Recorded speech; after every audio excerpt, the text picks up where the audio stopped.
May magbabayad daw sa'yo? May magbabayad sa akin. Kay Kalingap. 20,000 a month. Oh. Wow. Oh, diba? 20,000. Kung gusto ko yun, kaya ko pagdating sa pera. Pero, yung respeto mo kay Kuya Bal, malaking ano yun. Malaking Damage. So, ayan po mga kalingap, magandang hapon po sa lahat. Welcome po sa akin channel. Bagong reaction video. Isa sa mga solid supporters ng Kalingap ay may ibinunyag. Grabe po mga kalingap, nakakapangimbal. Talagang dito mo makikita mga kalingap. Ito po isang patunay po na totoo po yung mga nangyayaring bayaran para sirain at pabagsakin ang Kalingap. So po mga kalingap, panoorin po natin ang maikling reaction video ko po. Isa sa mga vlog po ni Boss B. Yan.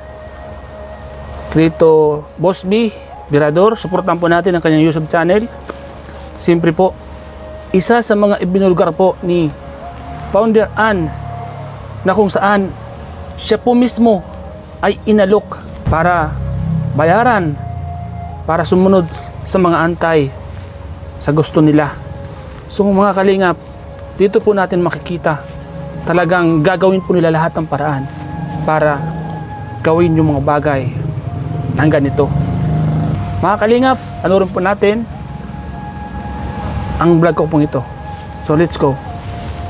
Mahal mo kay Dr. Lab about sa tulpuhan. Ito po, may natagpuan kami dito. Alam mo, Dr. Love, dismayado talaga ako sa inyo. Bakit? Yung time na yun na nagkaayos doon pa mismo sa simbahan ni Kuya Bal. Bago ngayon, Bigla mo malaman na ganun pala lahat ng nangyari. Parang isa kang nagsisimba-simba ka doon sa pagkatapos. Yung kumbaga, hindi na lang inisip yung sa utang kundi yung respeto mo bilang isang kalingap ka din. Diba? Kasi hindi ka naman makilala eh. Baka yung hindi nakaalam kung saan kami nagbangayan yan ni Dr. Lam, doon yun sa Idrin. Si Ido din yun. ibig sabihin fans ka ni Ido. Oo. Hindi. Supporters kami ng Idrin. Ah. That time. Tapos yung nanay tambal yung isa. Nagkakabulo-bulo. Totoo yun. Tapos pinapang si ako na maglipat kami ng tandem na susuportahan. Ayoko. Kasi bakit ako susunod na ako may sariling desisyon. Diba? Tsaka yung babayaran ako noon na May magbabayad daw sa'yo? may magbabayad sa akin. Kay Kalingap. 20,000 a month. Oh. Wow. Oh, diba? Kung 20,000. gustuhin ko yun, kaya ko pagdating sa pera. Pero, yung respeto mo kay Kuya Bal, malaking yun. Malaking Damage. sasabihin nila, Pamperan, kasi nagganito ka, ganun ka ng Kalingap, nagbayad ka doon, dinalauna ka. Wala akong pakialam doon. Yun yung way ko na mapatunayan ko kung gaano ako masulit sa Kalingap. Yun yan eh. Diba? Ay, ano naman yung mga nangyayari ngayon? Ano sa palagay mong nangyayari? Nangyayari ngayon. Sige. May mga susol yan. Pero kahit pa may susol na ikaw mismo may sariling kalilintigan at tumanok at din ng utang na loob o respeto sa Kalingap, hindi mo magagawa lahat ng yun. Ibig sabihin sino yung sol-sol? Marami nakapaikot. Napaikot? Nakapaikot. Nagpadala sila sa kanilang damdamin. Ngayon, ang gulo, lumaki. Nagkakaroon ng basher. O, diba? So, Nagiging kawawa talaga. sino yung sol-sol na yun? Sabi mo? Doktor. Hindi ko kaya yung takalanan Sino yun? Nakalanan mo kasi. Wow. Si Dr. Lab? Dapat kasi nag-iisip-isip muna bago gumawa ng hakbang. Kasi ang isang mali at isang pagkakamali, mahirap na ulit na itama yung mali. Kasi marami nang nasaktan.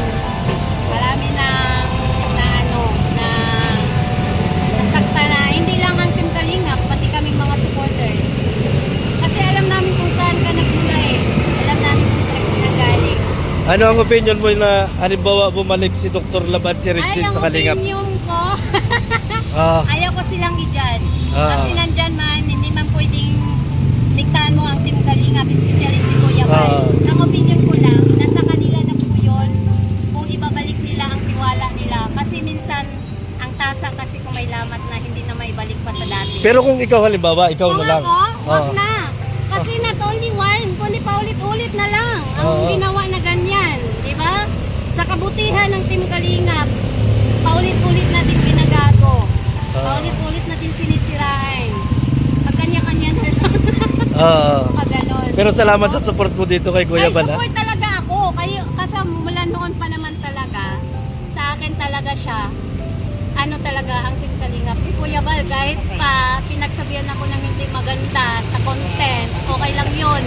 Dahil doon ko mapapatunayan ang lawak ng isip natin, sa puso natin, sulit tayo sa Kalingap. Ayun, salamat. So ayan po mga kalingap, nakita po natin mismong sa bibig po ng isa sa mga solid supporters ng Kalingap ni si Founder Ann, kung saan yun nga po yung sinabi niya na inalok siya ng 20k a month para pabagsakin at sundin yung gusto ng mga anti-Kalingap. Diba mga Kalingap? Dito po na natin makikita kung gaano po talaga at kung ano yung ginagawa ngayon ng mga anti-Kalingap, di ba? Talagang gagawin din talaga nila para babagsakin ang Kalingap. Ngayon po mga Kalingap, napanood po natin ang mga ibinulgar at sinabi po ni Founder Ann dito sa vlog na ito. Ang paghihintay po natin bukas ang pag-uusap at pagkikita po ni Kuya Bal at ni Rafi Tulfo ay isa sa mga pinakamalaking aabangan. Posibilidad po na dumagsa ang mga fans po ng Kalingap bukas sa harapan po ng impilan ng Rafi Tulfo in action mga Kalingap. Dahil sa pagmamahal po nila kay Kuya Bal ay sila po mismo ay pupunta bilang pagsuporta sa ating founder mga Kalingap. Dito nyo po makikita kung gaano po nila kamahal si Kuya Bal. At dito po natin makikita na kung ang isang tao ay gumawa ng hindi tama, mayroon ba tayong makikita ng mga taong ganito? At mayroon bang mga taong pwedeng sumuporta kay Kuya Bal? Diba? Dito natin makikita kung anong klaseng founder po ang Kalingap. Dito natin makikita kung gaano po nila kamahal si Kuya Bal. Mga Kalingap, ito po ang ating abangan bukas. Huwag po tayong bibitaw, magkapit bisig po tayo para po kay Kuya Bal.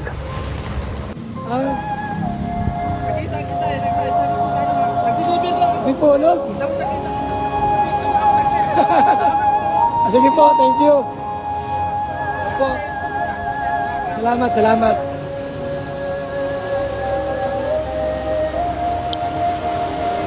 So, bukas po ang ating schedule. Kasi meron pang hihintayin. May hihintayin pa bukas.